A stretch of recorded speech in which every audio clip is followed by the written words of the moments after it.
से आप भी निकले हैं और छात्रों का लगातार आंदोलन पूरे देश में, खास करके अभी तो झारखंड में देखने को मिल रहा है। जेपीएससी को लेकर के छात्र आंदोलित है। आपकी प्रतिक्रिया क्या होगी, कैसे देखते हैं? देखिए, छात्र आंदोलन का शुरू से समर्थन रहा है, आज भी समर्थन है और कल भी अगर ऐसी नौबत आई फिर तो हम चाहेंगे कि भविष्य में ऐसी नौबत ही ना आए, लेकिन फिर भी हम लोग उस समय भी समर्थन करेंगे। झारखंड से एकमात्र प्रतिनिधि जो दिल्ली के जनतन मंत्र में जाकर नीट पेपर लीक के मामले में पूरे देश को जाकर मैंने समर्थन किया। मेरा राज्य है तो राज्य की अभ्यर्थी के साथ भी हम खड़े हैं। हम जैसे ही दिल्ली से वापस आए, महामहिम राज्यपाल महोदय से मिले, माननीय मुख्यमंत्री से मिले और तुरंत उसी दिन कार्रवाई हुई। उसी दिन जांच एजेंसियां सीआईडी जाकर जेपीएससी कार्यालय को घेरने का कार्य किए। उसके बाद छात्रों ने आंदोलन का आह्वान किया, हम लोगों ने समर्थन किया। और झारखंड के छात्रों का एक माइंडसेट है कि पॉलिटिकल पर्सन अगर आते हैं उनके आंदोलन में तो शायद उनका आंदोलन भ्रमित हो जाए, इसीलिए वो बार बार हमारे ही जो समर्थक हैं, हमारे ही जो माने उनके परिजन, उनके बच्चे, वो लगातार हमसे यही संवाद कर रहे हैं कि विधायक जी आप लोग विधायक बने तो इनडायरेक्ट रूप से सपोर्ट किया जाए झारखंड के आंदोलन को। तो हम लोग वो भी कर रहे हैं। जिस दिन वो कह दे, रांची के राजधानी में खड़े होकर मन से नौजवान हुंकार लगा दे कि विधायक जी आप सामने आइए, आपकी ज़रूरत है हमें, प्रत्यक्ष रूप से हम सामने होंगे, बिल्कुल उनके साथ है। और सदन में हमारी उपस्थिति जब होगी, छात्रों के मुद्दे ही प्रमुखता के साथ उठाए जाएंगे, रखे जाएंगे।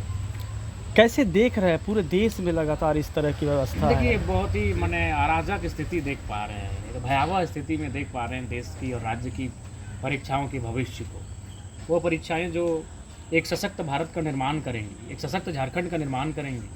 और उन परीक्षाओं में अगर धांधली होंगी, उन युवाओं को जो जोश से लबरेज हैं, जो ज़िंदगी में कुछ करना चाहते हैं अपने लिए, अपने देश के लिए, अपने राज्य के लिए, समाज के लिए, अगर उनके सपने यूँ तार तार किए जाएंगे तो फिर मुझे लगता है कि हम आगे की ओर नहीं पीछे की ओर चले जाएंगे। इस पर सरकारों को विचार करना चाहिए और सबसे महत्वपूर्ण है उनमें निष्ठा और नैतिकता होनी चाहिए।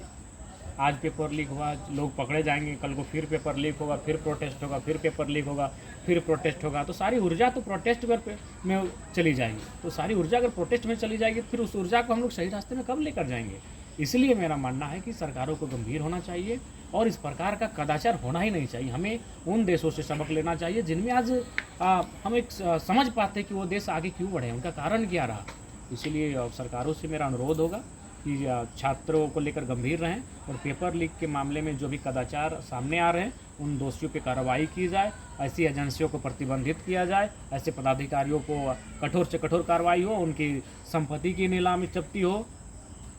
अगर छात्रों का आंदोलन सही दिशा में नहीं जाता है या फिर उनकी मांगे नहीं मानी जाती है तो जयराम महतो एज ए विधायक छात्र नेता क्या करेंगे? अपने पार्टी स्तर से करेंगे, क्योंकि छात्रों का सीधा संदेश यही है कि कोई भी पॉलिटिकल पार्टी को वो निमंत्रण नहीं दे रहे हैं। दिल्ली में सभी पॉलिटिकल पार्टियों को निमंत्रण था, खुला निमंत्रण था, आप उनके मंचों पर जाए, संवाद करें, संबोधन करें। तो झारखंड में वो कार्य नहीं हो रहा है। झारखंड में छात्र चाहते हैं कि नॉन पॉलिटिकल बैनर तले आंदोलन हो, नॉन पॉलिटिकल चेहरों के साथ हो। तो हम लोग भी कोई आपत्ति नहीं है, छात्र जैसा चाहेंगे उनकी भावनाओं के साथ हम लोग हैं, तो हम लोग फिर अपने स्तर से करेंगे। अब इससे अलग ईडी रेड जो धनबाद में हुई, कैसे? ईडी रेड तो फिर धनबाद